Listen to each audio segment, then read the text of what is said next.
Wolf Bromlick, and welcome to another review here on Alpha Omega Wolf Productions. So this is going to be a special review.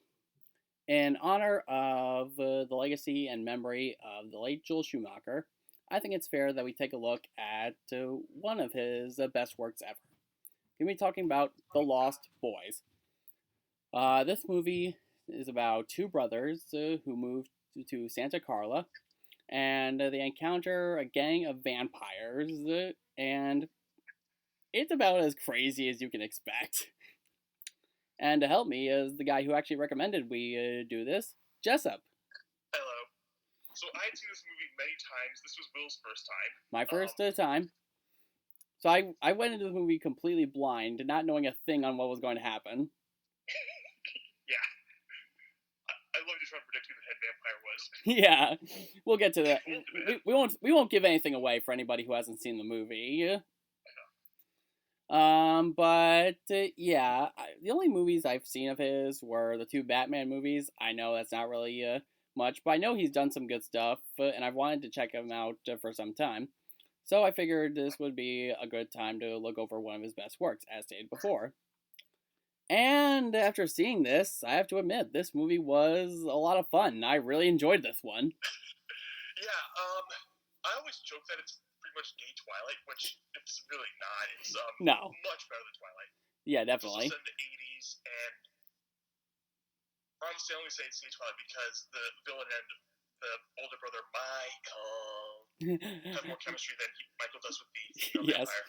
No, I made a joke that one of the vampires looks like what would happen if, Johnny from Karate Kid, Draco Malfoy, and Joe Exotic all had a love child together. And to be fair, that guy was played by Keith Sutherland. Yeah, good point. No, he just looked goofy. But he's still great. He's still great, but he looked goofy. No, it's kind of. I mean, there's a scene where the younger brother steals holy water from a church while it's in session. Yeah. We're not really gonna give anything. We're trying not to give too much away. And everyone just lets him take it. Yeah. I just love how awkward that scene is. But yeah, I thought this. Go at it in very entertaining ways too. It was very entertaining. It didn't feel like it dragged on because this movie's only like an hour and 37 minutes. Yeah, perfect time to end the movie. Yeah, beautifully shot in my opinion. Yeah. Because I think in terms of cinematography, I think that's probably where Joel Schumacher does best, or did best. Last time I ended up watching this movie all the way through was at the Alamo Draft Fest when they did a special screening of it. Yeah. No, I actually am glad I saw this movie.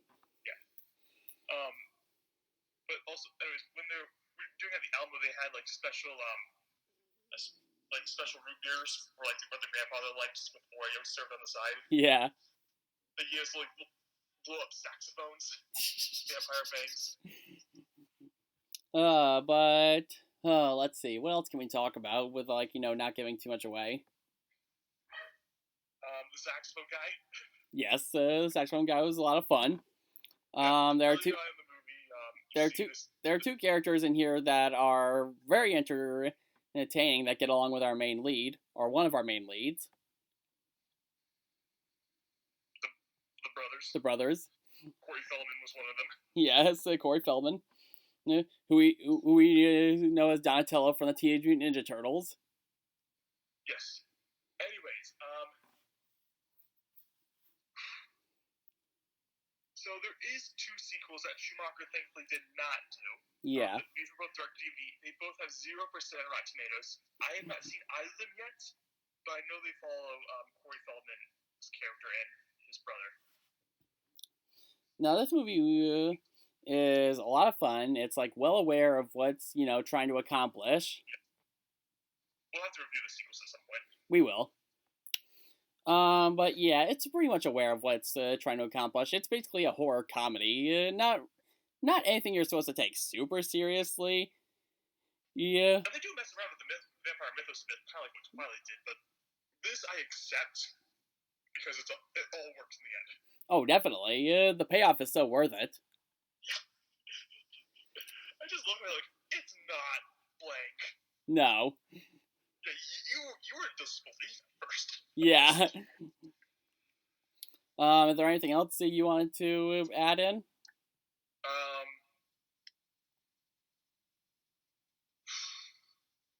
Cause Brave Quest for next week. cause I can just give my closing thoughts, then I can give it a rating.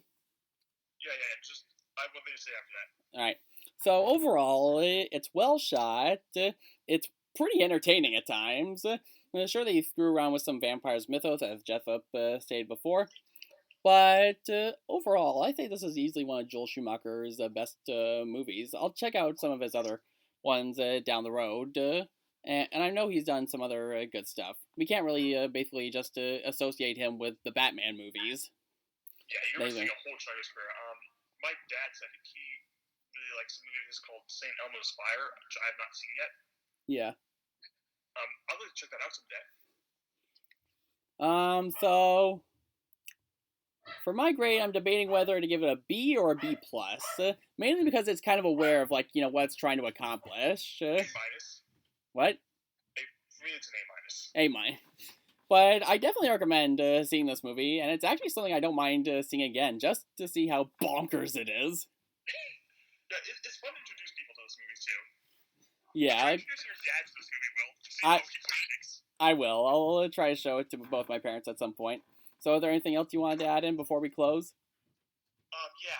So, originally we were planning to do something else this week, but we might push that to next week, and pray for us for next week. So for next week, I'm going to show Jessup for the very first time the cinematic version of Cool Cat Saves the Kids, otherwise known as Cool Cat Kids Superhero.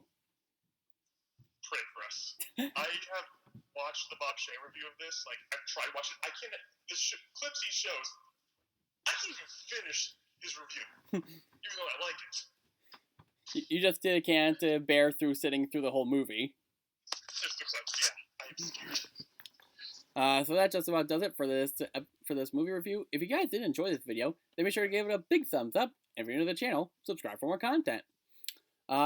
This Friday, I got something special planned for everybody, and be sure to stay tuned for that. I think it's going to be very entertaining. You guys will figure it out when the time comes.